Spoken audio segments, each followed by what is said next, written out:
Dieu, pour nous rendre meilleurs, il nous brise. Amen. Alléluia. Et ça, vous regardez, pourquoi vous me regardez comme ça? Hein? Qu'est-ce que l'Hébreu dit de Jésus? Il a pris l'obéissance par... Alors dites Amen. Amen. Et ce n'est pas un message bizarre. Hein? C'est la réalité, mais j'aime Patrice, il tourne au rond. Le moyen que Dieu utilise le plus, désolé, c'est l'épreuve. Alors dis ce matin, béni soit Dieu pour l'épreuve. Mais pourquoi tu murmures alors? Béni soit Dieu pour l'épreuve. Béni soit Dieu pour cette souffrance. Je ne dis pas d'élever la souffrance, mais Dieu l'utilise. C'est dur de le dire. Ah ben c'est vrai. Mais la plupart du temps, on murmure. Dieu peut utiliser même ton patron pour bien te modeler. Un patron méchant même. Dis Amen. Et là, l'Amen, il est faible, il n'y a pas de vitamine dans le cœur. L'Amen, là, que vous venez de prononcer, là. Peut-être vous avez mis que vitamine A, mais il y a vitamine B, C, comme vous voulez plus. Voilà. Mais regardez, quand la plupart des messages qu'on utilise, Dieu va te bénir, je te vois ouvrir une entreprise, mais tu passes par quoi pour le faire? Par les épreuves. Alléluia. Parce que si tu ne passes pas par les épreuves, est-ce que tu vas bien gérer? Et pour avoir une femme et une mari, il faut passer par l'épreuve de la vie. Sinon, tu vas te barrer vite. Béni soit Dieu. Mais ça, il fallait comprendre ça. C'est la maturité qui nous fait. Vous savez, il y a des choses qu'on dit à l'église. Amen. Doucement. On va vite, hein? Il faut écouter, il faut bien écouter. C'est pour ça que la Bible nous dit qu'il ne faut pas prier en précipitation, prier pour quelqu'un. Écoutez bien avant de dire Amen, parce que le diable va te dire, c'est pas toi qui avais dit Amen. Ah oui. C'est pourquoi mon thème ce matin, il dit tout simplement, c'est beau. Transforme ton épreuve. Amen. Transforme ton épreuve. Au lieu de rester pleurer, de dire personne m'aime, personne, tout le monde est méchant, il n'y a pas d'amour dans l'église. Transforme ton épreuve. Voilà le thème, il est simple. Ah, mon mari m'aime plus, ma femme, transforme ton épreuve.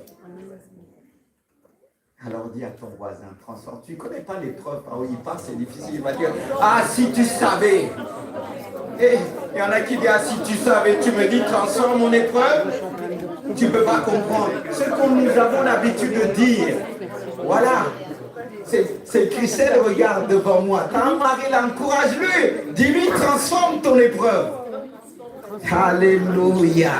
Frères et sœurs, les épreuves font partie de la vie. Ce qui va te faire grandir de plus, c'est l'épreuve. Ça fait partie de la vie, tu ne peux rien faire. Elles peuvent être déstabilisantes. C'est vrai. L'épreuve peut te déstabiliser. C'est pour ça, avant de dire Amen là, parce que toi, tu es toujours déstabilisé, voire paralysé. Mais pourtant, tu me dis Amen pour l'épreuve. Pourquoi tu es paralysé ce matin?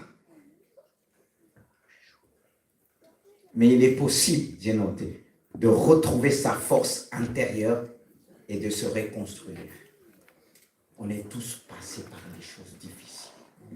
Mais le but, c'est de ne pas rester par terre. De dire, j'ai plus de force, lève-toi. Dieu va te reconstruire. Dieu va bâtir quelque chose en toi qui est solide. Alors j'ai noté l'une des premières étapes essentielles pour surmonter une épreuve est l'acceptation. C'est pas dire merci, tu dis oh je t'aime l'épreuve. Attends. Accepte par où tu passes. Ça change tout. Mais attention, accepter ne signifie pas se résigner. Parce qu'il y en a dit oh j'accepte. Ils sont résignés.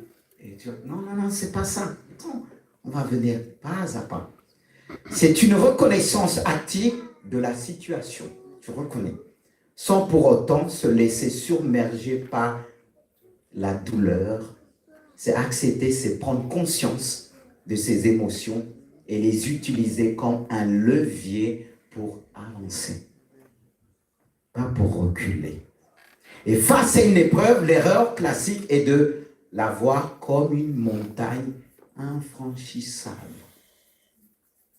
Beaucoup se disent c'est fini. Eh bien, si tu dis c'est fini pour toi. Parce que même moi, ma prière ne peut pas tout changer. Ça dépend aussi de ta foi. Alléluia. D'où ce passage que Dieu nous donne ce matin dans Deutéronome 30, verset 15. Il dit, vois, je mets aujourd'hui devant toi, qu'est-ce qu'il dit? Devant toi la vie et le bien, la mort et le mal. Quand on passe dans des moments des épreuves, il y a deux voies devant nous. L'épreuve te pousse parfois à faire soit le bien ou bien le mal. Et Dieu a permis ces deux choses devant nous. Mais il te dit, choisis la vie. Parce qu'on peut dire merci pour les épreuves. Les épreuves n'ont pas aidé toujours certains. Il y en a qui refusent. Pourquoi? Et ce Dieu-là, on a tous secoué la tête un jour. Quand Dieu m'a appelé au début au service, au ministère, il m'a rappelé tous les chemins que je suis passé. J'ai dit, mais Seigneur, tu étais dans l'affaire. Ah non, non, non, non. Je me suis fâché. Il faut être honnête. Avant de dire Amen là, soyons honnêtes. Est-ce que tu as toujours béni Dieu quand tu as connu tes épreuves? Tu t'es fâché, tu as dit, c'est la faute de ton mari ou c'est la faute de ta femme. Vous êtes toujours là, vous suivez. Ben, si vous vous fâchez, je ne peux rien d'autre. Hein. Je ne peux que apporter la parole. Tu m'écoutes. Mais voilà, que Dieu te donne l'amour pour moi parce que je t'aime dans le nom du Seigneur. Amen. Gloire à Dieu. Et Amen. Vous m'aimez aussi? Amen. Mais que votre amour se tourne vers Jésus. Amen. Alléluia. Gloire à Dieu. Et je viens. Il est dit, je mets devant toi la vie et le bien. Parce que quand on a mal, on est tenté de faire du mal. Quand l'épreuve est dure, on est tenté de faire du mal. Soyons honnêtes. On cherche toujours un coupable. Quand Adam était éprouvé, il est tombé. Qu'est-ce qu'il a dit? C'est la femme que tu m'as donnée. Hey, est-ce que Dieu t'avait donné pour que tu tombes dans le péché? Mais quand il était éprouvé, il a choisi le mal. Vous croyez que ça a changé? Ça change en Jésus-Christ. Mais je vais plus loin. Toujours ça, c'est l'introduction. Dans Lamentation 3, Jérémie, un homme de Dieu, choisi de Dieu, éprouvé de Dieu. Regardez ce qu'il va dire à cause des épreuves. Il va dire ceci. Je dis, ma force est perdue. Face à une épreuve, parfois on est réduit à rien. Ma force est perdue. Et il continue, je n'ai plus d'espérance en l'Éternel. Il y en a, quand ils passent des moments des épreuves, ils disent, non, Dieu m'a abandonné, j'ai plus d'espérance. Ça t'est jamais arrivé? Amen. Que tu n'avais plus d'espérance. Tu as eu des galères avec des gars. Tu as dit, plus jamais, ils sont tous pareils. Tu les as tous essayés. Eh bien, toi aussi, tu as dit, celle que j'ai connue, c'est une épreuve, c'est fini. J'ai plus de force même pour dire je t'aime. Toi, là même aujourd'hui, tu n'as plus de force de dire à ta femme tu l'aimes. Pourquoi? Si ce n'est pas à cause des épreuves de la vie. Tu es là, tu n'as plus de force de parler. Tu n'as plus de force d'exprimer ce que tu es. Pourquoi? N'est-ce pas, nous disons Alléluia pour les épreuves. Mais toi, tu as choisi la mort. Tu as choisi de mourir et t'éteindre. Et c'est ce qu'il a connu, Jérémie. Il dit ceci, je n'ai plus d'espérance en l'Éternel, ne parlez plus de Dieu. Combien de personnes, par les épreuves qu'on les a parlé, Dieu n'existe pas, ne parlez plus de Dieu. Tu t'es jamais fâché comme ça? Dieu met le doigt pour t'emmener à te repentir. J'ai plus d'espérance. Et il va plus loin, il dit, quand je pense à ma détresse et à ma misère, à l'absinthe et au poison, quand mon âme s'en souvient, elle est abattue au-dedans de moi. Ça, c'est les paroles de la mort. Parce que tu penses le mal, c'est le fait que tu fais du mal à l'autre. Tu dis des paroles méchantes ensuite. Le mal, c'est lorsque tu prends des paroles décourageantes et tu nourris ton âme. Lorsque tu dis ceci, comme Jérémie s'est exprimé ainsi, quand je pense à ma misère, à ma détresse, à ma misère, à l'absinthe, au poison, quand mon âme s'en souvient, elle est abattue dedans de moi. Là, c'est les paroles de la mort. On utilise parfois, dans des moments des épreuves, des moments de souffrance, des paroles de mort. Ce ne sont pas des paroles de vie. Ah, tu dis, laisse-moi pleurer. Oui, tu as le droit. Accepte plutôt. Seigneur, je ne comprends pas, mais j'accepte. Mais si tu prononces des paroles de mort, tu vas être comme Jérémie dans ces instants-là. Il dit comme le poison, c'était comme... La mort, c'est comme du poison. Son âme était touchée. Son âme était touchée. Et ce qui arrive la plupart du temps, des bien-aimés, je ne dis pas que ça n'a jamais arrivé, mais il faut relever la tête. Alors, comment transformer son épreuve? Qu'est-ce que Paul pouvait dire à Timothée? Le père spirituel de Timothée. Il disait, c'est son enfant bien-aimé dans la foi. Paul va dire à Timothée ceci. C'est pourquoi je t'exhorte à faire quoi? À ranimer la flamme du don de Dieu que tu as reçu à l'imposition de mes mains. Il est un instrument de Dieu. Ce n'est pas l'homme qui baptise du Saint-Esprit. Mais nous, les hommes, nous sommes des instruments. Ranime, car Dieu ne nous a pas donné quoi? Un esprit de timidité.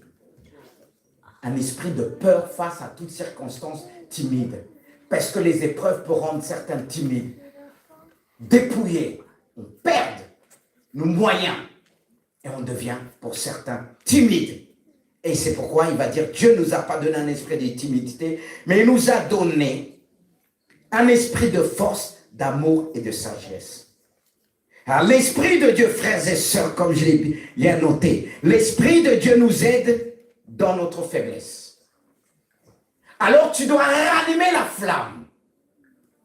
Et c'est ainsi que j'ai utilisé ce passage pour le donner une autre portée qui va nous aider à comprendre en te disant, mon frère, ma sœur, je t'exhorte à transformer ton épreuve en force par l'aide du Saint-Esprit. C'est la première chose, c'est le premier point. Je t'exhorte à transformer ton épreuve en force par l'aide du Saint-Esprit. Deuxièmement, en amour par l'Esprit de Christ, c'est toujours le Saint-Esprit. Troisièmement, c'est de transformer ton épreuve en sagesse par l'Esprit de Dieu. Si on arrive à faire ça, on prendra le dessus. Et c'est ce que Dieu veut voir. Dans ton épreuve, il veut voir ta force, ton amour et ta sagesse. Voilà pourquoi Dieu nous forme. Comme son esprit nous a remplis de force, d'amour et de sagesse. Et quand il nous fait passer dans l'épreuve, c'est de voir ça. Dieu veut se retrouver en nous. Et pour se retrouver en nous, il a besoin de nous dépouiller. Et les épreuves sont là pour nous dépouiller parce que Dieu veut se retrouver. Dieu, quand il te regarde, il veut dire, voici mon serviteur ou ma servante. Comme ce chant nous dit, quand il nous regarde, il ne voit plus ce qu'on était avant, mais il voit Alors, c'est ce que Dieu veut voir. Dieu veut voir la force de son Fils Christ. Il veut voir l'amour de son Christ, la sagesse. Parce que, comment apprendre la sagesse si on ne passe pas par l'épreuve? Comment on va apprendre? Comment on va apprendre l'humilité? Est-ce qu'il y a un autre moyen? Parce que si on n'est pas éprouvé, l'être humain, on est orgueilleux. Hein? L'orgueil là, quand tout va bien, c'est l'orgueil. Alors Dieu, dans son amour, ces hommes qu'il appelait, il les fait passer par ça. Alors, frères et sœurs, comment transformer son épreuve en force? Je repose la question. Comment transformer? J'ai noté, c'est de retrouver ou ranimer sa force intérieure par l'aide du Saint-Esprit. Parce que Dieu nous a créés avec sa force. Malgré tout ce qu'il nous a donné, on dit de petit au grand, il nous a dotés de sa force. Mais malheureusement, le péché a anéanti cela, a étouffé pour certains. Car Dieu nous avait donné la domination force et l'homme a donné à Satan. Alors quand cette force est mal orientée, soit on devient inférieur, soit on veut écraser tout le monde. C'est pourquoi Dieu est amené à nous éprouver. Alors ce que Dieu va faire, qu'est-ce qu'il fait en premier quand on passe dans des moments difficiles? Dieu veut nous en épuiser à l'intérieur de nous. Aller aux sources, à chercher par l'aide du Saint-Esprit pour nous qui sommes chrétiens. Mais c'est bien, on entend, mais pour le mettre en pratique, c'est autre chose. Mais le passage qui peut nous aider à réaliser ce point, c'est dans Romains dit, qui dit-elle donc? La parole, et j'ai mis entre parenthèses, la parole de la vie et le bien, ou la mort et le mal est près de toi, dans ta bouche et dans ton cœur. Et nous savons que c'est Dieu qui change les cœurs. Mais ces choses se trouvent en nous, comme je disais au départ. Il dit, choisis la vie. Choisis le bien. Comme Dieu dit à Caïn, le péché se couche à ta porte, mais toi domine. Parce que Caïn, il a été éprouvé, il n'a pas accepté. Il n'a pas accepté que son frère trouve grâce aux yeux de Dieu à cause de son offrande et son cœur. Et là, c'est là que parfois se trouvent nos épreuves, que Dieu te dit, assis-toi, il élève d'autres personnes autour de toi. Et tu dis que j'ai fait plus, mais comment ça fait qu'ils sont élevés? Parce que Caïn était, comme on dit, agriculteur et il donnait à fond pour cultiver la terre qui était maudite. À l'époque, c'était Dieu. Mais l'autre, le saint berger, on peut dire c'est un paresseux, il est là, il regarde ses brebis. Et c'est son offrande qui va être agréée. Caïn, il n'a pas accepté cette épreuve. Et qu'est-ce qu'il a fait? Il a choisi la mort pour tuer son frère. Vous voyez l'épreuve que nous emmenons aussi. Alors il ne faut pas se précipiter de dire Amen. Mais Dieu, il connaissait Caïn. S'il le disait tout de suite, tu es méchant. Il dit, hé Seigneur, en quoi je suis méchant? Je suis gentil. Mais Dieu permet l'épreuve pour montrer aux yeux de tous ce que tu es, ce que nous sommes. Parce que sinon, on se gonfie. Je suis gentil, je bénis. Tu... Non, mais tu vas bénir quelqu'un qui te gifle. Mais Dieu nous éprouve. Il va dire que le péché se couche à ta porte, mais toi domine parce que tu as reçu, tu as la force pour dominer. Mais lui, il n'a pas accepté. Et quand on n'accepte pas, qu'est-ce qu'on fait après? On fait du mal. On commence à calomnier. On commence à dire, oui, il y a ça. Au lieu de dire, Seigneur, je ne comprends pas, mais tu as permis cela. Soyons honnêtes ici. Combien de fois l'épreuve nous a emmenés à manifester à beaucoup le cœur de Caïn? Avoir la jalousie en disant, mais lui, il n'a rien fait, c'est lui qu'on élève. Qu'est-ce qu'il a plus que moi? C'est un peu ça, le cœur de Caïn. Pourquoi Dieu a accepté Abel? Et pourtant, c'était son propre frère. Et la haine tue, le mal tue. Parce que le premier homme qu'a tué, c'est Caïn. Mais est-ce qu'il savait qu'il allait le faire? Mais la haine qu'il avait dans le cœur l'a poussé à le faire. Il n'a pas accepté l'épreuve.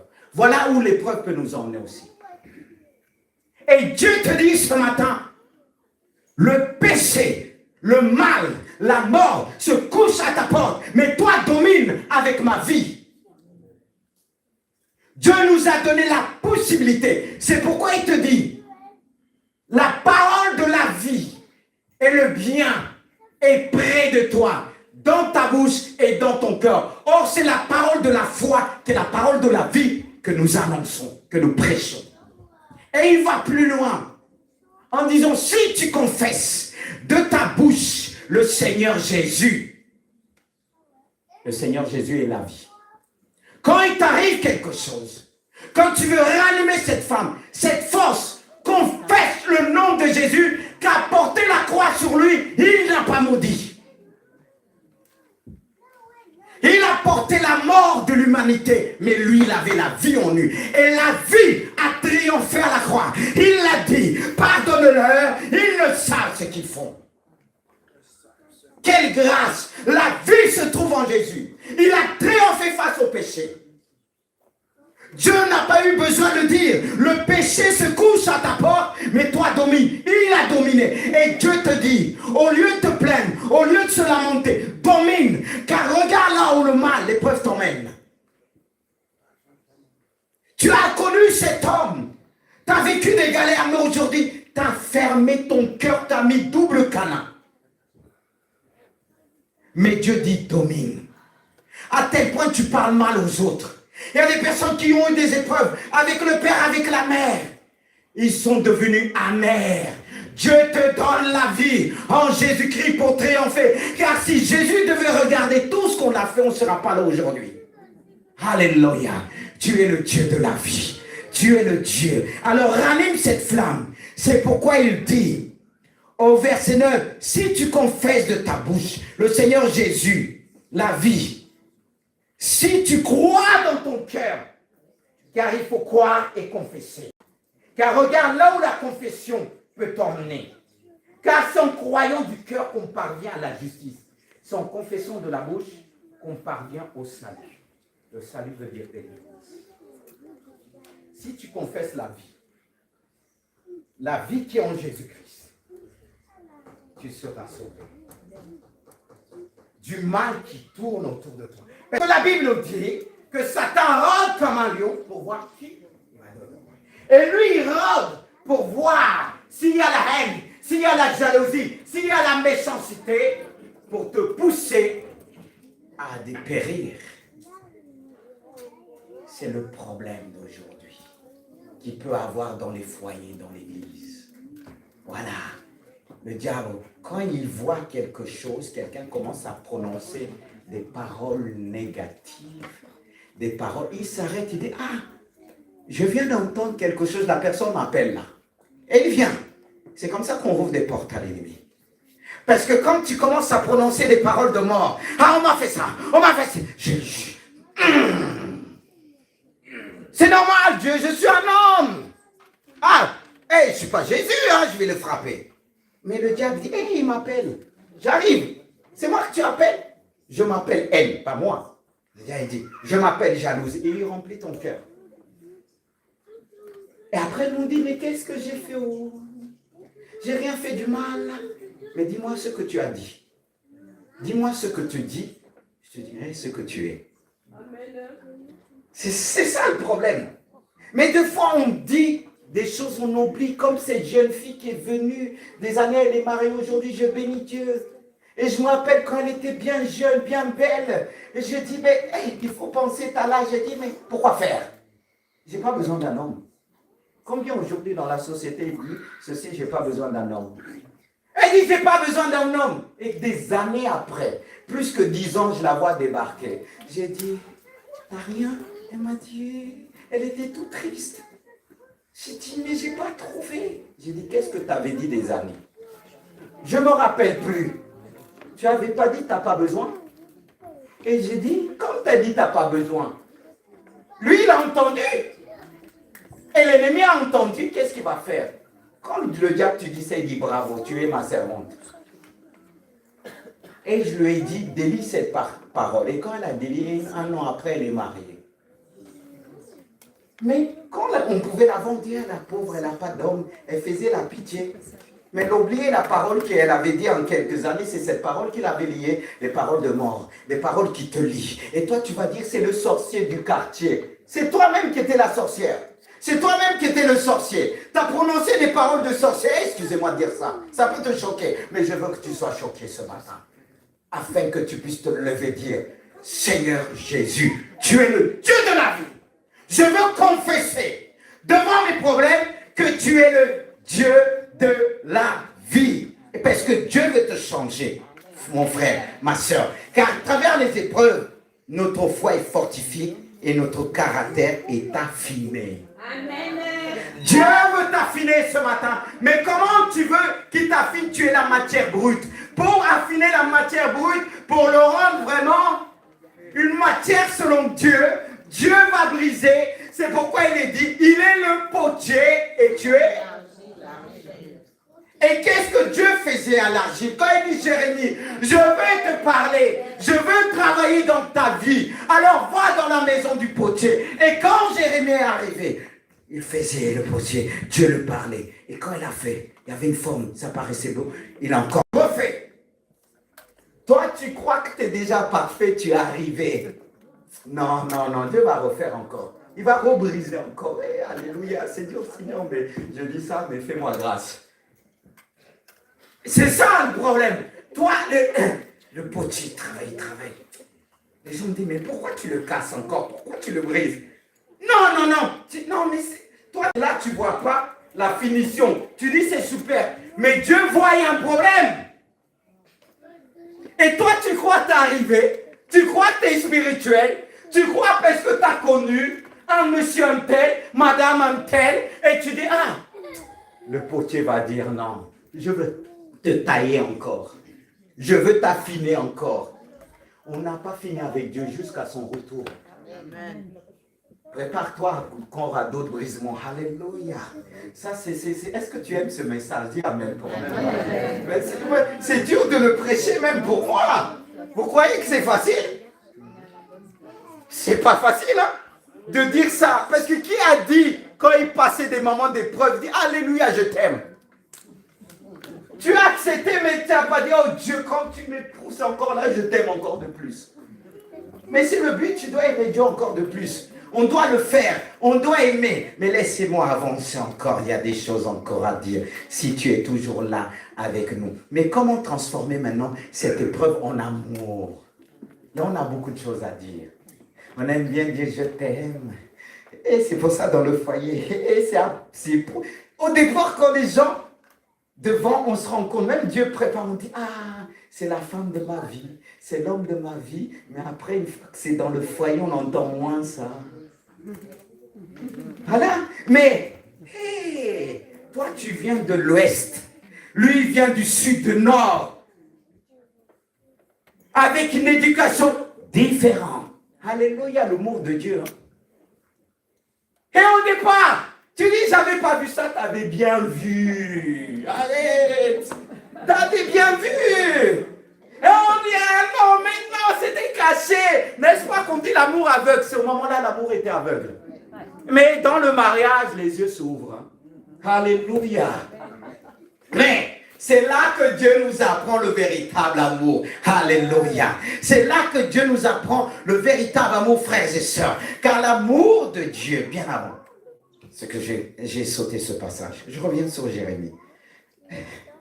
Jérémie. Qu'est-ce qui a fait en sorte que Jérémie a relevé la tête?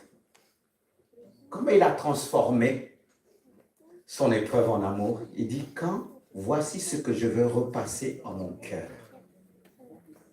C'est le cœur, c'est pour ça la Bible dit, garde ton cœur contre toute autre chose, car ce d'elle vient la source de la vie. Il est la vie. Mais il veut que cette vie passe par ton cœur. Et ce qui va permettre que ton cœur puisse recevoir la vie, c'est ce que Jérémie va dire. Voici ce que je veux repasser à mon cœur. En gros, ce qui va dire à Dieu, voici ce que je vais rappeler à mon cœur. Parce que le jour de la détresse, l'épreuve parfois te fait oublier les bontés de Dieu. Les épreuves te font oublier tout le bien qu'on t'a fait. Même le bien que ta femme t'a fait. Même le bien que ton mari t'a fait. Même le bien que tes enfants t'ont fait. Lorsque tu es éprouvé, tu envoies tout le monde, excusez-moi du terme, balader. Et c'était Jérémie. Il y avait vraiment le poison, même lui, il était le poison pour les autres.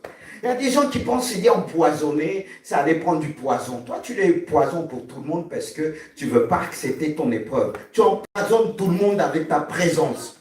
Parce que ta présence, il n'y a pas la vie de Dieu. Mais Jérémie, il va dire, il y avait du poison. J'étais un poison. Tu regardes comme ça t'a jamais arrivé. Tu es en train de réfléchir, non pas toi, l'autre qui est derrière moi, parce qu'il a fait comme ça. Mais que la parole de Dieu puisse t'élever encore plus haut. Gloire à Dieu. Il dit, voici ce que je veux repasser dans mon cœur. Rappeler à mon âme, rappeler à mon esprit, ce qui me donnera, quoi? De l'espérance. Oui, la parole de Dieu nous fait vivre. Elle nous fait espérer encore, parce que l'épreuve va te dire, c'est fini pour toi. Tu es cuit. Personne t'aime, regarde ta vie. Mais quand tu repasses la parole de Dieu dans ton cœur, elle te fait vivre. Elle te rappelle. Qu'est-ce qu'elle nous rappelle? Les bontés de l'Éternel ne sont pas épuisées. Ses compassions, son amour. Elle te parle de l'amour de Dieu. Et lorsque tu décides de changer ton épreuve en amour, en disant, Seigneur, à travers cette épreuve, je vais apprendre à te connaître. D'où ces compassions ne sont pas à leur terme. Qui t'a dit? Le moment des épreuves, les compassions de Dieu sont à leur terme. C'est-à-dire qu'il dit épreuves difficiles, des situations difficiles qui te déstabilisent. Tu dis, ça y est, c'est fini. Il ne m'aime plus. Il m'a abandonné. Jésus a connu ce moment qui a dit, pourquoi m'as-tu abandonné? C'était les souffrances de foi. C'était intense. Parce que Jésus n'avait pas uniquement apporté ses souffrances. Il a porté les souffrances de chacun de nous. Et ça, c'est un poids. Qui peut porter les souffrances de l'un et de l'autre? Mais Jésus, lui, je peux comprendre 100% avec le poids d'une humanité. Il va dire à Dieu, pourquoi m'as-tu abandonné? Il a senti ses douleurs émotionnelles et physiques. Mais Jésus n'est pas resté là. Il a relevé la tête, même quand il était dans le jardin de Gethsémane. Lorsqu'il est venu chercher le soutien dans son épreuve, prie avec moi, prie avec moi. Il y a des moments de difficulté, tu t'es trouvé seul. Ton mari, tu voulais qu'il prie avec toi, tu l'as réveillé ronflé. Au lieu de prier, tu as entendu des ronflements. Parfois, c'est ton tour aussi. Hein. Il n'y a pas que lui qui ronfle, c'est pas parce que tu es une princesse, tu ronfles pas deux fois quand tu es fatigué. Et mais tu dis, mais je prie, je veux prier avec lui. Voilà, il ronfle. Le frère dit, ah, je suis là. Mais c'est ce qui s'est passé avec Pierre, Jacques et Jean. Jésus dit, priez avec moi. Oui, oui, il dort et boum. Dieu a permis ça. Dieu a permis que tu ne sois pas comprise. Dieu a permis parfois qu'on t'envoie balader. Allez, tu veux quoi? Si tu viens pleurer, on va se consoler. Après, j'ai dit, pour te donner la force, j'ai dit, allez, suis ton chemin. Est-ce que Jésus l'a dit, je vous maudis? Est-ce que Jésus a dit, je suis tout seul? J'ai donné ma vie pour eux. Regarde, il dort. Moi, je souffre, il dort. Est-ce que c'est ce que Jésus a dit? Mais combien de fois tu as dit ça? L'amour de Jésus est puissant. C'est pour ça que j'ai noté l'amour pour Dieu est une force, une puissance face à l'épreuve. Elle transforme totalement l'épreuve en opportunité d'évolution. Quand tu regardes l'épreuve et tu te dis, par cette épreuve, Dieu veut m'apprendre à aimer. Et Seigneur, Jésus aimait ceux qu'on le frappait, il crachait sur lui. Oh Seigneur, tu es fort. C'est-à-dire, Jésus a transformé chaque coup en amour. Tu peux le faire, toi? Soyons honnêtes. Il faut être honnête. Mais tout est possible. C'est le but que Dieu veut nous emmener plus loin en maturité. C'est dit, soyez parfaits comme le Père est parfait. Quand vous regardez bien le contexte, vous allez comprendre, c'est dans le domaine de l'amour. Parce que l'amour est puissant. Et l'amour couvre une multitude de péchés. Ce n'est pas qu'elle accepte, c'est-à-dire quand elle couvre cette nudité qu'elle a. Parce que quand on est dans le péché, il y a la honte. On est nu, mais elle va couvrir le péché en annonçant la justice de Dieu, en annonçant la repentance, en annonçant le pardon. Il ne s'agit pas de dire, oui, couvre une multitude de péchés, c'est-à-dire cache. Non, c'est-à-dire elle te ramène à la repentance, l'amour de Dieu. Parce qu'il ne faut pas oublier, on dit, je suis comme ça. L'amour, on oublie de Dieu, l'amour de Dieu nous transforme. Alors transforme ton épreuve. Jésus l'a fait. Et si Jésus l'a fait, tu peux le faire. Elle nous permet, j'ai noté aussi, elle nous permet de connaître en profondeur l'amour divin. À quel moment tu as appris à connaître l'amour de Dieu, l'amour divin? C'est lorsque tu es passé dans des moments difficiles. Ce n'est pas en temps normal. C'est dans des moments difficiles qu'on apprend à connaître nos véritables amis, ceux qui nous aiment. Alors, s'il n'y a pas l'épreuve, comment tu vas connaître ceux qui t'aiment? Dis-moi, comment tu vas connaître?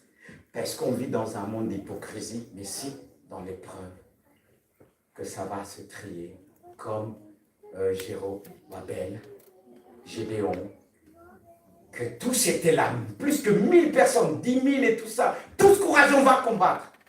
J'ai dit non, tu vas les trier. Et Dieu les a éprouvés. Et il n'y avait que 300 après. Oui, c'est l'épreuve qui nous permet de dire, lui il est prêt, elle est prête, elle n'est pas prête, tout ça, c'est l'épreuve. C'est vrai. Et Dieu, comme il appelle un homme et une femme, il n'éprouve pas simplement le Saint, il éprouve tous ceux qui travaillent avec lui pour permettre son serviteur puisse choisir ceux qui sont courageux, ceux qui abandonnent vite au bout de 2 jours, 3 jours, parce que nous tous, on s'est fixé des limites, pas les limites de Dieu, hein, parce qu'on ne connaît pas les limites de Dieu. Mais Dieu va dire à son serviteur, regarde, il est gentil, mais regarde, il n'a pas tenu. Elle est gentille, mais regarde, ça ne veut pas dire on abandonne, on fait en fonction de chacun. Selon la maturité. C'est comme ça que Dieu fonctionne. Après, on va dire, ah, Dieu nous aime, il fait... Non, non, non, non. Ce n'est pas une question de favoritisme. C'est une question de, comme on dit, selon la force qu'on s'est fixée par de Dieu, parce que pour dire, ah, je connais mes limites, c'est par l'épreuve que tu vas connaître tes limites. Parce que le but de l'épreuve, c'est découvrir ce que tu es, pas ce que l'autre est, ce que tu peux endurer. Alors moi, je ne suis pas le maître de choisir l'épreuve que tu dois vivre. C'est Dieu qui sait, il te connaît. Moi, Dieu me dit que regarde. C'est pour ça que Dieu dit dans sa parole, quand il y a des gens qui aspirent à d'être évêques, anciens, diacres, c'est une excellente œuvre. C'est merveilleux. Mais il dit qu'on les éprouve d'abord. Ensuite, qu'ils exercent leur ministère. C'est pas qu'on les éprouve, qu'on ne fait pas confiance. Parfois, c'est aider la personne à comme on dit, à grandir, à aller plus loin. Même il y a des choses qu'on ne voit pas. Nous, on est des hommes, on voit la bonté, on dit. Et quand il y a un problème, on pleure, Dieu dit, est-ce que tu as éprouvé? Et nous, on pense éprouver, c'est une preuve de ne pas faire confiance. Non, non. Dieu nous éprouve avant de nous confier quoi que ce soit pour voir s'il y a toujours l'amour. Comme il a éprouvé Job. Vous connaissez l'histoire de Job? Vous voulez être comme Job? Est-ce que vous voulez la foi de Job? Pourquoi non? Il a donné les plus belles filles du monde. Et toi, tu veux dire, non, c'est beau. Ah, mais pourquoi? Comment vous pouvez dire la bénédiction? N'est-ce pas, on dit Dieu, bénis-moi, bénis-moi, bénis-moi, bénis-moi. Moi, je te dis, est-ce que tu ne veux pas la bénédiction de Job? Tu me dis, Rosemary, tu ne veux pas la bénédiction de Job? Tu veux bien? Ah ouais, mais il a été prouvé avant. Il a été prouvé, mais il a failli. Il a gardé. Il a perdu tous ses enfants. Si un jour on te prend tous tes enfants comme ça, Là, c'est le silence maintenant. C'est bien, alléluia. Dieu nous emmène. Dieu est bon. Et Dieu, merci pour ta parole là. Afin que personne se glorifie. Et merci pour cette parole quand il dit afin que personne se glorifie. J'ai dit Amen. Seigneur, si le Saint-Esprit, moi la première épreuve qui va tomber, pardon, oh, Seigneur. Jésus a dit à un moment donné, si tu pouvais éloigner cette coupe. Il a dit toutefois, non, ma volonté, mais que ta volonté se fasse. Même pour Jésus, à un moment, c'était difficile. Si tu pouvais éloigner. Cette coupe, c'était la souffrance, la mort. Parce que parfois, le brisement peut aller jusqu'à la mort. Et qu'est-ce que Job a fait du mal? Rien. Rien. C'est que quelqu'un se promenait dans le ciel. Il dit, non, je me promène comme ça. Mais il avait quelque chose derrière la tête. Parce qu'il y a des personnes, ils veulent faire de mal. Ils sont tous gentils. Qu'est-ce que tu veux? Ah non. Fais ta vie. C'était Job le problème. Et Dieu allait directement, as-tu vu mon serviteur? Personne n'est semblable. Satan a dit, oui, parce que tu le bénis. Hein. C'est facile. Quand tout va bien, on aime. Sans vous, Satan, il est fort, mais Dieu est tout puissant. Il ne faut pas le sous-estimer. Parce que à cause de Satan, Dieu a reculé. Il a dit, vas-y. Oh Seigneur, ton épreuve là. Comment livrer quelqu'un entre les mains de Satan? Ça, c'est la plus grande épreuve. Dieu, parfois, il peut nous livrer entre les mains de Satan. Vous allez dire, non, vous n'êtes pas d'accord avec moi. Tout dépend de ce que tu as reçu pour Dieu. Tout dépend de ton ministère. Et Satan a dit, là, c'est fini pour lui. Parce que quand il fait du mal, il fait du mal. Lui, il s'appelle la mort. C'est jour des morts. C'est son nom. Et quand on le dit, c'est la mort qui arrive. Qu'est-ce qu'il a fait? La mort est arrivée. Ses enfants, tout. Ses finances, tout. Détruit. Ses bruits, tout. C'était la mort. Il a glorifié Dieu. Oui. Et lui, il disait, quand c'était tout arrivé autour, il a dit, il tenait, Job tenait. Il est venu encore devant Dieu, il dit, parce que tu tiens son âme physiquement et tout ça, c'est pour ça qu'il a dit maintenant, vas-y, sur son âme. Il a été frappé physiquement. Waouh. Et quand on lit le livre, c'est vite fait, mais ça a duré longtemps. On ne sait pas combien de temps. Mais l'amour qui était dans le cœur de Job, il a failli, ses amis viennent. C'est là qu'il a appris à connaître ses amis. Il avait des bons amis quand tout allait bien. Mais qu'est-ce que ses amis ont fait? Est-ce qu'ils ont parlé son nom de Dieu? Mais comment tu vas connaître tes amis? Bien aimés de Dieu. Toi qui veux avoir des véritables amis, tu vas les connaître comment? Tu vas les connaître comment? Parce que quand tout va bien, tout le monde est gentil. Tout le monde est bon. Même toi, le méchant, si Dieu ne te révèle pas le cœur, comment tu vas savoir? Mais quand il y a des moments d'épreuve que Dieu permet, parce que toi, tu vas penser que Dieu va permettre de connaître le cœur de l'autre quand il passe dans l'épreuve. C'est quand toi, tu vas passer le moment. Quand tu n'auras plus rien, Dieu permet, il peut permettre que c'est la mort, c'est la dèche totale. Tout.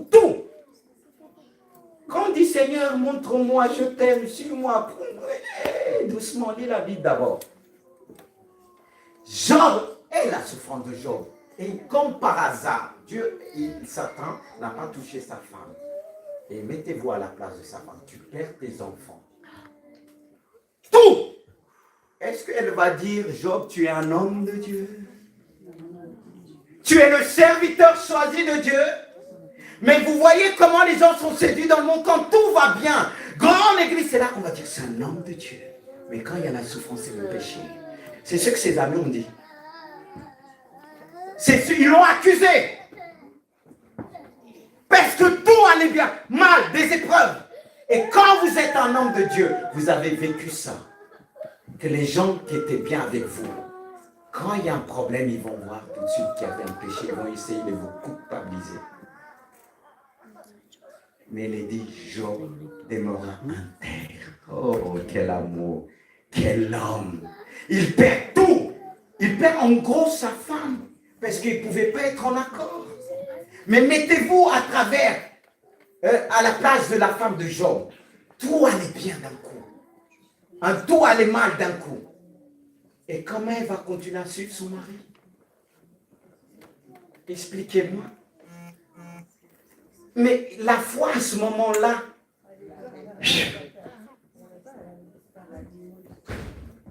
et c'est là qu'il fait épuiser en soi. Et c'est ce que Job a fait. C'est ce que Job, en disant, je sais que mon Rédempteur est vivant. Amen. Il a prononcé des paroles de vie, en disant, je sais que mon Rédempteur est vivant. Quand tu passes dans cette épreuve, crie à Dieu en disant, je sais que mon Rédempteur est vivant. Quelle épreuve, quel courage, quelle invocation. Il a confessé la vie de Dieu. Et qu'est-ce qui s'est passé plus tard? C'est pour ça qu'elle dit, si tu crois dans ton cœur que Dieu l'a ressuscité, tu seras sauvé. Parce qu'en gros, Dieu l'a ressuscité. Il est le Dieu de la résurrection. Lui qui a tout perdu, il a trouvé mieux. Des plus belles vies, des enfants. En gros, Dieu a ressuscité. Car Jésus a vaincu la mort. Quelle que soit la difficulté, Jésus a vaincu la mort. Alléluia. Et laissez-moi vous donner ces versets parce que le temps passe aussi. Qu'est-ce que Dieu nous dit dans le psaume 91, verset 14? Puisqu'il m'aime. La seule chose que Dieu te demande, si tu veux transformer ton épreuve en amour, continuez à m'aimer. Continuez à m'aimer. Il dit, puisqu'il m'aime, je le délivrerai. Je le protégerai, puisqu'il connaît mon nom. Il m'invoquera et je lui répondrai. Je serai avec lui dans la détresse et je le délivrerai et je le glorifierai. Le mot glorifie, on peut traduire cela dans ce contexte en transformation. C'est-à-dire, l'épreuve nous emmène à la résurrection. La mort nous emmène à la résurrection parce qu'il fallait que Jésus mourir. Il fallait qu'il passe par la mort pour avoir la vie. Un corps surnaturel. Alors Dieu permet l'épreuve pour te emmener à la mort, pour t'emmener aussi aussitôt à la résurrection. À une nouvelle vie en lui.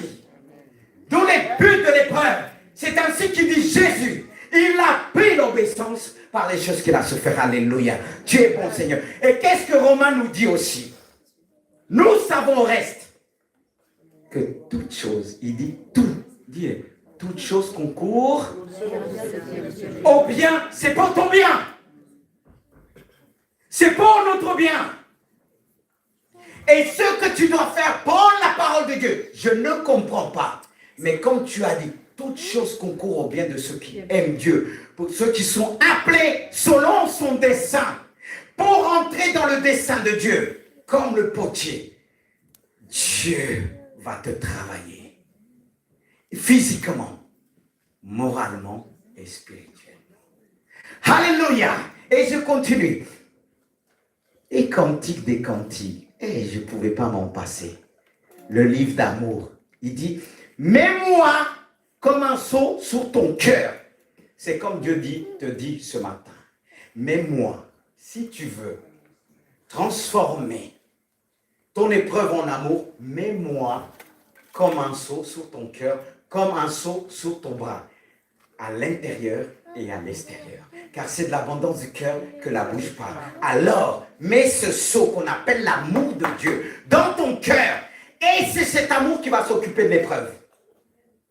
Car il est dit, c'est ni par force, ni par puissance, mais c'est par mon esprit. C'est-à-dire l'esprit de Dieu, qui est un esprit d'amour, que ce sceau que Dieu va mettre dans ton cœur, et ce sceau va résister à l'épreuve.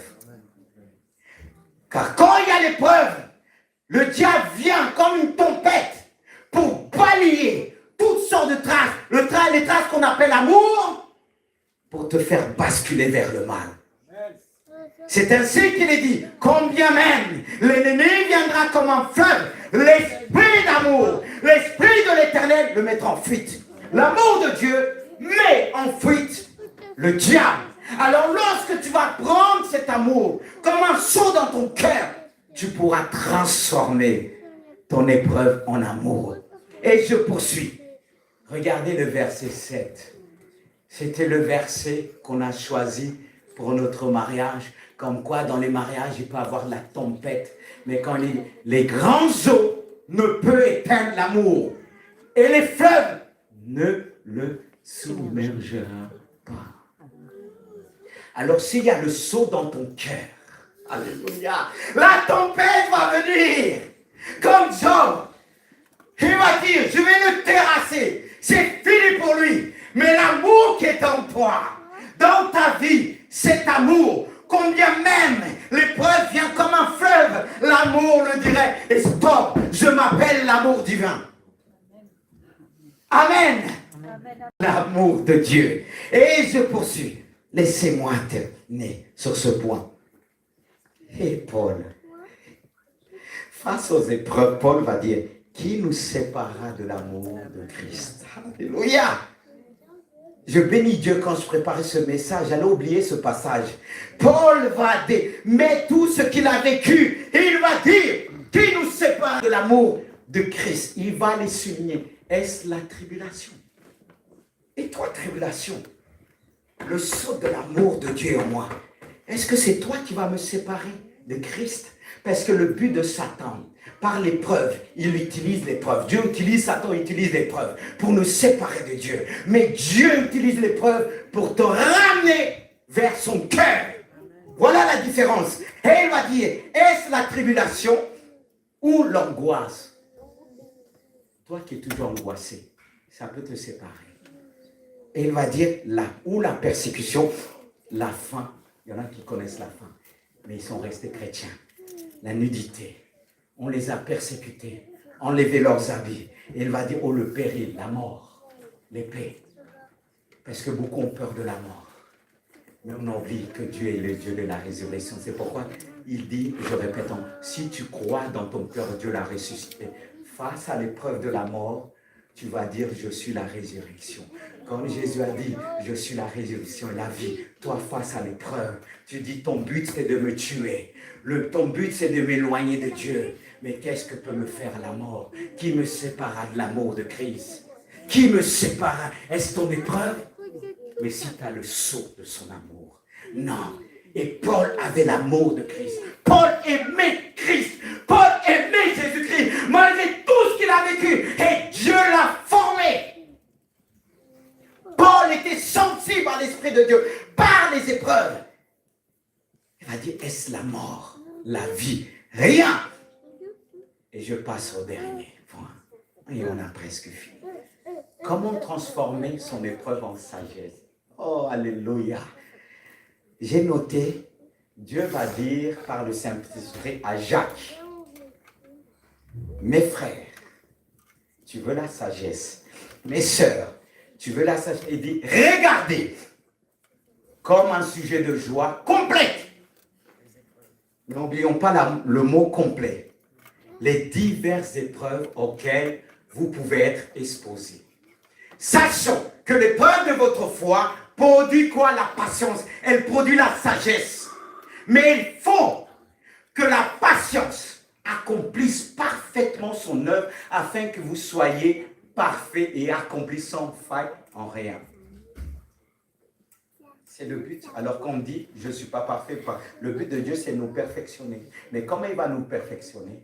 Comment il va nous apprendre la sagesse? Ce n'est pas par tes connaissances, ni mes connaissances intellectuelles. Parce que de fois, on dit, les connaissances intellectuelles m'ont donné la sagesse. Mais les connaissances, ce que tu as appris à l'école, t'a donné la connaissance. Mais ce qui va te donner la sagesse dans cette connaissance que tu as appris, c'est l'épreuve. Comment quand on prend un diplômé, il a la connaissance, la tête, à 5 étages. Mais il faut qu'il descende selon la réalité. Mais c'est que lorsque dans le travail, il va connaître la réalité du travail, la douleur du travail, l'épreuve, c'est là viendra la sagesse. Ce n'est pas les diplômes qui donnent la sagesse, elles donnent des connaissances et t'emmènent le chemin vers la sagesse. Comme la théologie, on reçoit, on apprend, mais ce qui va nous aider à mettre en pratique la parole de Dieu, c'est la parole de Dieu. Quand on va dire, on confesse ce que nous avons reçu. Cette parole qui est tout près de nous, elle est dans notre cœur. Car cette parole qui est la parole de Dieu faite livre, elle doit être dans mon cœur. Et le jour de la souffrance. Cette parole, je dois rappeler cette parole à mon âme, à ma vie. Elle va me donner la force, frères et sœurs. C'est pourquoi je répète mon cœur, dit, là maintenant que tu pourras regarder comme un sujet de joie. Pourquoi un sujet de joie? Parce que tu vas dire à travers ces diverses épreuves qui va me donner la force à résister et à voir ce que nous avons aussi. L'épreuve de votre foi produit la patience, parce que qui peut dire qu'il est patient? Mais il faut que cette passion accomplisse parfaitement son œuvre. C'est-à-dire, il faut que cette patience que Dieu te donne accomplit l'œuvre de Dieu. Accomplis pas ton œuvre.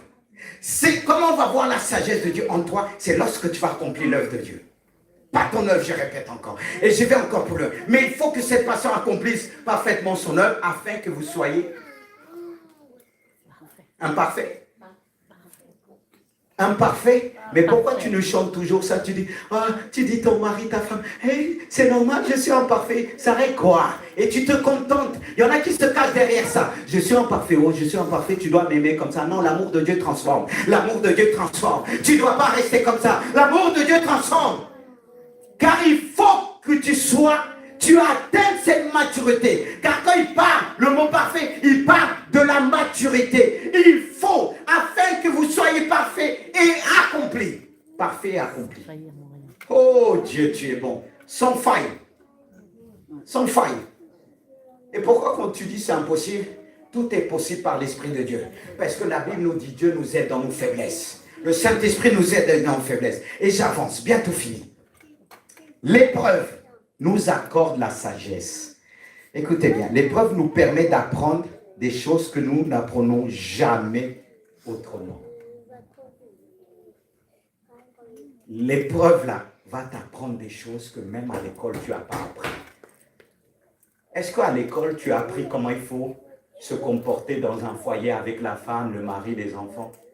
Parce que quand tu es parti à l'école, il y avait déjà des enfants, 5 enfants. Hein? Mais, comment tu deviens un homme? C'est dans l'épreuve. Comment tu deviens une femme? C'est en supportant certaines choses dans les deux côtés. Mais si tu ne peux pas supporter, comment tu peux dire que tu es un homme? Et toi, tu t'assois sur tes acquis.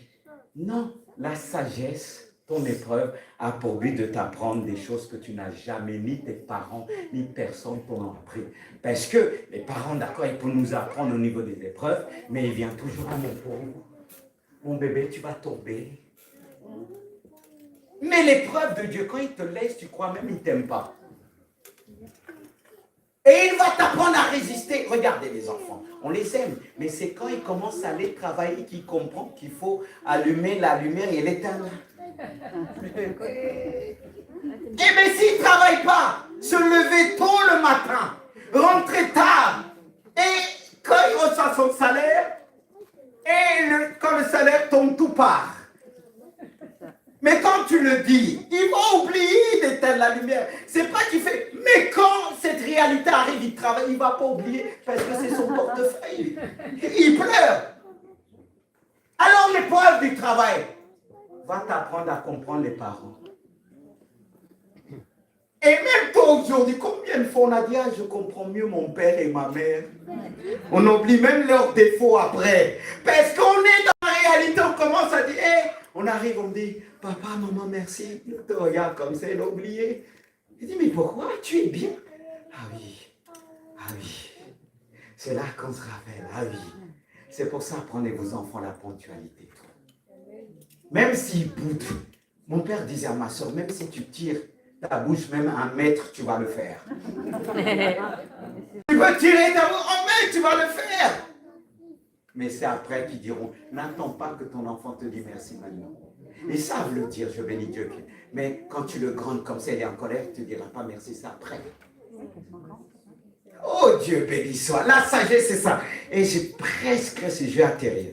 Dans l'épreuve, nous oublions nos prières superficielles. Parfois, on fait des belles prières, mais vite fait. Mais quand tu passes, tu es vraiment brisé. Tu viens, tu tournes devant Dieu. Comme il est dit Anne et Marie.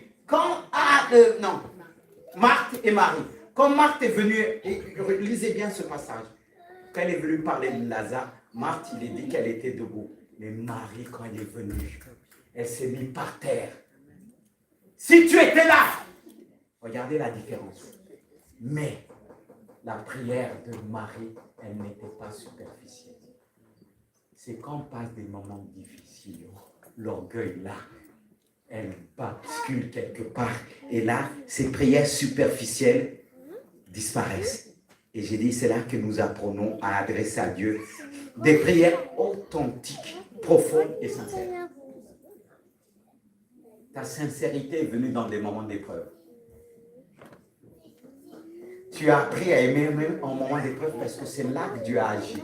C'est là que Dieu t'a dit, puisque tu m'aimes, tu étais sincère. Je suis là et il te donne la sagesse. Amen. Et j'ai noté envers la sagesse nous aide à devenir inébranlable face aux difficultés, car elle possède la science de la réflexion, l'ensemble des connaissances. Et j'ai fini.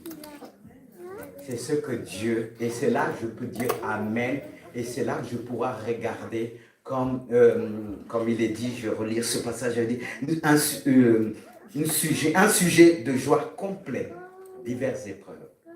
Aujourd'hui, il y a des épreuves que tu as dit, c'est mauvais. Même, regarde, je vais dire, je vais passer vite. Même quand quelqu'un qui était abusé, je ne vais pas dire qu'il faut remercier comme ça. Mais aujourd'hui, tu peux comprendre tous ceux et celles qu'on a abusés. Et Dieu fait ça concourir au bien à ceux qui aiment Dieu. Même la chose que tu disais était mauvaise. Même il y en a qui ont eu des viols. Mais aujourd'hui, ils ont emmené au Seigneur beaucoup de ceux qui sont passés par vers là. Ils ont connu les profondeurs de Satan. Je ne te dis pas de dire merci Satan parce que, mais Dieu a permis, parce que des fois, Dieu ne vient pas tout de suite au secours, parce qu'il sait à travers ces douleurs, tu vas sauver beaucoup de personnes. Parce que quand tu parles à certaines personnes qui l'ont vécu, si tu ne l'as pas vécu, ils vont dire que tu ne peux pas comprendre. Mais si tu viens avec ta joie et dis, mais comment tu peux être en joie? On m'a cabossé, j'étais brisé. Mais toi, tu vas me dire, parce que la force de Christ est en moi.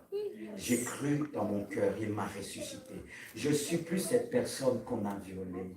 Cette personne est morte, mais je suis ressuscité en Jésus-Christ. Et la parole de Dieu produit la foi.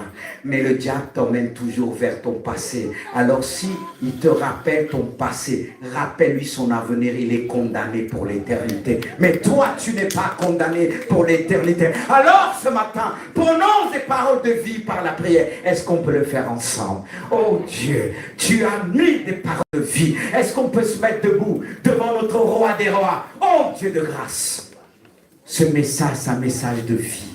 Mais moi j'ai besoin de cette parole de vie. Oh Dieu, face à l'épreuve, face à toutes sortes de combats, il y avait la vie et le bien devant moi. Il y avait la mort et le mal. Mais nous avons choisi la vie. Nous avons choisi la vie. Seigneur, ce matin, nous ne voulons plus rester sur la défaite, mais de dire Jésus, tu es notre vie. Jésus, tu vois tous les cœurs qui ont été brisés par des épreuves douloureuses, à tel point qu'ils ont refusé de pardonner. Mais que cette parole qui a été annoncée puisse produire la vie. La vie pour l'éternité. Je prononce des paroles de vie, car je crois, je confesse de ma bouche. Nous confessons par notre propre bouche la vie de Christ, la délivrance de Jésus-Christ, la guérison et la protection. Tout est en toi. Et à la croix, tu as triomphé. Tu as dit, Père, tout est accompli. La mort n'a pas triomphé. Le mal n'a pas triomphé. Mais à la croix, la vie a triomphé. Et le Père t'a ressuscité des morts. Il t'a ressuscité devant le mal. Et Seigneur Jésus-Christ, nous sommes ressuscités devant toi. Alors je veux dire ce matin, avec mes frères et sœurs, toutes choses concourent au bien de ceux qui aiment Dieu. Alors, qui me séparera de l'amour de Dieu? Tu peux dire, qui me séparera de l'amour de Dieu? Il peut venir 1000, plusieurs, mais l'esprit de force, l'esprit d'amour, les mettra en fuite par le nom puissant de Jésus. Oh Seigneur, tu nous as libérés Et nous te disons merci pour ta parole. Merci pour chacun de nous. Merci pour ce que cette parole, l'effet qu'elle produit en nous, ce qu'elle va faire à l'extérieur, dans la vie de mes sœurs et mes frères, dans la vie de leurs enfants, que cette parole puisse produire la vie est pour l'éternité. La vie est pour l'éternité. Nous sommes ressuscités. Oh, tu nous as ressuscités en Jésus-Christ. Nous te disons merci pour ta gloire. Tu nous as glorifiés. Tu nous as transformés par la vie en Jésus-Christ. Seigneur, nous te disons merci pour la vie de Christ. Merci pour la vie de Christ qui intercède pour nous, qui intercède pour le Christ, source du Siloé. Seigneur, ce matin, nous te disons tous à l'unisson.